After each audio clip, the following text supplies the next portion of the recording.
Kesempatan kali ini akan kita paparkan bagaimana sejarah negara Turki.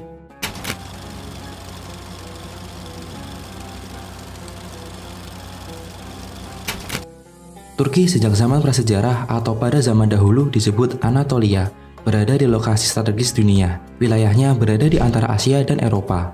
Wilayah tersebut menjadi tempat bertemunya para pedagang-pedagang Eropa dan Asia. Sebelum mereka merdeka menjadi negara republik, Turki dikuasai oleh kekaisaran. Anatolia semula berada di bawah Kesultanan Rum. Namun, setelah dinasti Seljuk membubarkan Kesultanan Rum, Anatolia terpecah menjadi beberapa negara. Salah satu anggota suku Kai yang pindah ke Anatolia adalah Utsman, 1258 hingga 1326, putra Sulaiman dan cucu Ertugrul. Utsman memimpin pasukan tentara Muslim Turki yang disebut Hozi. Di bawah Utsman, para Hozi memerangi tentara Mongol yang menyerang Anatolia dan tentara Seljuk pada 1293. Kesultanan Turki Utsmani atau Kesultanan Utsmaniyah pernah menjadi kekuatan utama dunia. Wilayahnya mencakup sepertiga luas dunia, kecuali benua Amerika Serikat. Wilayah kekuasaan Kesultanan Turki Utsmani yang resminya bernama Negara Agung Utsmaniyah itu meliputi sebagian daratan Eropa, Afrika, dan Asia. Pendiri Kesultanan Turki Utsmani adalah Osman Bey dari suku Turki pada 1299 hingga 1326 Masehi. Saat itu pemerintahannya masih berbentuk kekaisaran. Sebagai kekaisaran kecil dan dalam upaya memperluas dukungan, sang kaisar sengaja memindahkan ibu kota agar pengaruhnya kian meluas. Semula di Sogut, lalu pindah ke Bursa, Adrianopel, hingga akhirnya menetapkan Konstantinopel sebagai ibu kota. Nama Konstantinopel atau ibu kota Bizantium kemudian berubah menjadi Istanbul. Wilayah Konstantinopel pada mulanya merupakan bagian dari kekuasaan Kekaisaran Romawi atau Bizantium. Setelah Kekaisaran Mahmud II mampu menaklukkan Konstantinopel pada 1453, sejak itu pula bentuk kekaisaran berubah menjadi kesultanan. Negara-negara Eropa menyebutkan sebagai Kekaisaran Ottoman atau dinasti Turki Utsmani. Wilayah kekuasaan Kesultanan Turki Utsmani pun terus berkembang seiring kedikdayaan pemerintahannya. Kesultanan Turki Utsmani mencapai puncak kejayaan pada masa pemerintahan Sultan Sulaiman Agung pada abad 16 dan 17. Saat itu cakupan wilayahnya meliputi Eropa dan Asia. Era kejayaan Turki Utsmani mulai berkurang saat Perang Rusia pada 1877 hingga 1878. Turki mengalami kekalahan dalam perang itu sehingga wilayah Rusia pun lepas. Koalisi Katolik yang dipimpin Philip II juga mampu memukul mundur pasukan Turki Utsmani saat bertempur di Lepanto, Laut Mediterania. Bala tentara Turki Utsmani juga takluk oleh pasukan Malta.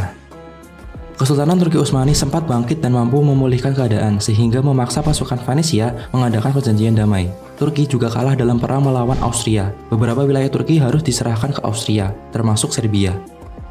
Turki pun menandatangani perjanjian untuk tidak melakukan ekspansi lagi ke Eropa pada 1739. Kondisi itu diperburuk karena ada pergolakan di dalam negeri. Pada 1914, Gerakan Nasional Turki yang dipimpin Mustafa Kemal Pasha atau Mustafa Kemal Atatürk mampu menggulingkan pasukan Kesultanan Turki Utsmani dalam Perang Kemerdekaan. Kemal Atatürk lalu membubarkan Kesultanan pada 1 November 1922. Hal itu mengakibatkan Sultan terakhir Mahmud VI meninggalkan negaranya. Republik Turki lalu berdiri pada 29 Oktober 1923 dengan Mustafa Kemal sebagai presiden. Praktis keputusan berdirinya Republik Turki itu mengakhiri masa kesultanan atau kekhalifahan di Turki. Mustafa Kemal juga membubarkan kekhalifahan Turki Utsmani pada 3 Maret 1924. Sejak saat itu pula ibu kota Turki berpindah dari Istanbul ke Ankara. Kehidupan agamis terkait Turki juga berubah menjadi sekuler, yakni memisahkan urusan agama dan masalah kenegaraan atau pemerintahan. Walau 90% penduduknya beragama Islam, Mustafa Kemal melakukan modernisasi besar-besaran dengan berkiblat ke barat. Ia mengganti penggunaan huruf Arab dengan Latin. Poligami dilarang dan wanita diberi kebebasan yang sama dengan pria. Angka melek huruf mencapai 90% dari 64 juta penduduk Turki saat ini. Kemal pun memperoleh gelar Bangsa Bangsa Turki atau disebut juga dengan Atatürk, sehingga dikenal sebagai Kemal Atatürk. Selepas Perang Dunia Kedua, kedekatan Turki dengan Barat semakin kental. Turki menolak permintaan Uni Soviet untuk membuka pangkalan militer di wilayahnya. Namun ia mengundang Amerika Serikat untuk mendirikan pangkalan militer. Pada 1960-an, hubungan ini retak. Amerika Serikat bahkan mengembargo Turki. Penyebabnya, Turki terlibat konflik dengan Yunani dalam perebutan Siprus. Dalam kasus ini, Amerika Serikat lebih berpihak kepada Yunani. Namun pada 1978, embargo dicabut. Kekentalan hubungan Turki dengan Barat mendapatkan tentangan, terutama dari etnis Kurdi sejak 1925 saat Kemal Atatürk berkuasa. Tapi pemberontakan dapat dipatahkan. Upaya-upaya untuk menegakkan kembali syariat Islam senantiasa disikapi secara represif oleh pemerintah. Namun, sebagian dari 98% penduduk Turki yang beragama Islam terus menekan upaya itu meskipun sebatas gerakan bawah tanah. Pada 1950, untuk pertama kalinya Turki menggelar pemilu. Saat itu, Partai Republik bentukan Atatürk dikalahkan Partai Demokrat. Pada pemilu 1961, Partai Republik berkuasa lagi, namun dominasinya kemudian tergeser oleh Partai Motherland yang berkuasa sekarang.